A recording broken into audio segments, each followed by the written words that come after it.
شیخ جنید بغدادی ایک دفعہ اپنے مریدوں اور شاگردوں کے ساتھ بغداد کی سیر کے لیے نکلے۔ انہوں نے بہلول کے بارے میں پوچھا تو کسی نے کہا، سرکار وہ تو ایک دیوانہ شخص ہے۔ شیخ صاحب نے کہا، مجھے اس دیوانے سے کام ہے، آیا کسی نے آج اس کو دیکھا ہے؟ ایک نے کہا، میں نے فلاں مقام پر اس کو دیکھا ہے۔ سب اس مقام کی طرف چل دیے۔ حضرت بہلول وہاں ریت پر بیٹھے ہوئے تھے۔ شیخ صاحب نے بہلول کو سلام کیا۔ بہلول نے سلام کا جواب دیا اور پوچھا، کون ہو؟ شیخ صاحب نے بتایا، بندے کو جنید بغدادی کہتے ہیں۔ بہلول نے کہا، وہی جو لوگوں کو داس دیتے ہیں؟ شیخ صاحب نے کہا، جی الحمدللہ۔ بہلول نے پوچھا، شیخ صاحب کھانے کے آداب جانتے ہیں؟ شیخ صاحب کہنے لگے، بسم اللہ کہنا، اپنے سامنے سے کھانا لقمہ چھوٹا لینا، سیدھے ہاتھ سے کھانا، خوب چبا کر کھانا، دوسرے کے لقمے پر نظر نہ رکھنا، اللہ کا ذکر کرنا اور الحمدللہ کہنا، اول و آخر ہاتھ دھونا۔ بہلول نے کہا، لوگوں کے مرشد ہو اور کھانے کے آداب نہیں جانتے، اور وہاں سے اٹھ کر چل دیے۔ شیخ صاحب بھی پیچھے پیچھے چل دیے۔ مریدوں نے شیخ صاحب سے کہا، شیخ صاحب آپ ان کے پیچھے نہ جائیں، سرکار یہ تو دیوانہ ہے۔ لیکن شیخ صاحب ان کے پیچھے چل دیے اور پھر وہاں پہنچے اور پھر ان کو سلام کیا۔ بہلول نے اسلام کا جواب دیا اور پھر پوچھا، کون ہو؟ کہا، جنید بغدادی ہوں جو کھانے کے آداب نہیں جانتا۔ بہلول نے پوچھا، اچھا بولنے کے آداب تو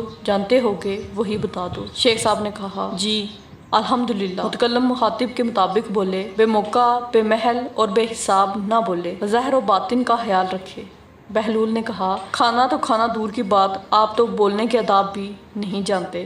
بہلول نے پھر دامن چھڑایا اور تھوڑا سا اور آگے چل کر بیٹھ گئے۔ شیخ صاحب پھر وہاں جا پہنچے، سلام کیا۔ بہلول نے سلام کا جواب دیا، پھر وہی سوال کیا، کون ہو؟ شیخ صاحب نے کہا، جنید بغدادی جو کھانے اور بولنے کے آداب نہیں جانتا۔ بہلول نے کہا، اچھا سونے کے آداب ہی بتا دیں۔ کہا، نماز عشاء کے بعد ذکر و تسبیح اور سورہ وغیرہ پڑھنا، اور سارے آداب بتا دیے جو روایات میں۔ بہلول نے کہا، آپ تو یہ آداب بھی نہیں جانتے۔ یہ کہہ کر وہ اٹھ کر آگے چلنا شروع ہو گئے۔ یہ کہہ کر وہ آگے اٹھ کر چلنے ہی والے تھے کہ شیخ صاحب نے ان کا دامن پکڑ لیا اور کہا، جب میں نہیں جانتا تو بتانا آپ پر واجب ہوتا ہے۔ بہلول نے کہا، جو آداب آپ بتا رہے ہیں وہ فرع ہیں اور اصل کچھ اور ہے۔ شیخ صاحب نے کہا، جو اصل ہے وہ مجھے بتا دیجئے۔ بہلول نے کہا، اصل یہ ہے کہ جو کھا رہے ہیں وہ حلال ہے یا حرام۔ لقمہ حرام کو جتنا بھی آداب سے کھاؤ گے وہ دل میں تاریکی ہی لائے گا، نور و ہدایت نہیں۔ شیخ صاحب نے کہا، جزاک اللہ۔ بہلول نے کہا،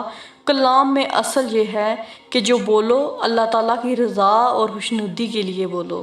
اگر کسی دنیاوی غرض کے لیے بولو گے یا بےہودہ بولو گے تو وہ وبال لائے گا۔ سونے میں اصل یہ ہے کہ دیکھو، دل میں کسی مومن یا مسلمان کا بغض لے کر یا حسد و کینہ لے کر تو نہیں سو رہے، دنیا کی محبت مال کی فکر میں تو نہیں سو رہے، کسی کا حق گردن پر لے کر تو نہیں سو رہے، کیونکہ یہ کرنے سے تمہارا سونا بھی حرام، تمہارا کھانا بھی حرام اور تمہارا بولنا بھی حرام ہو جائے گا۔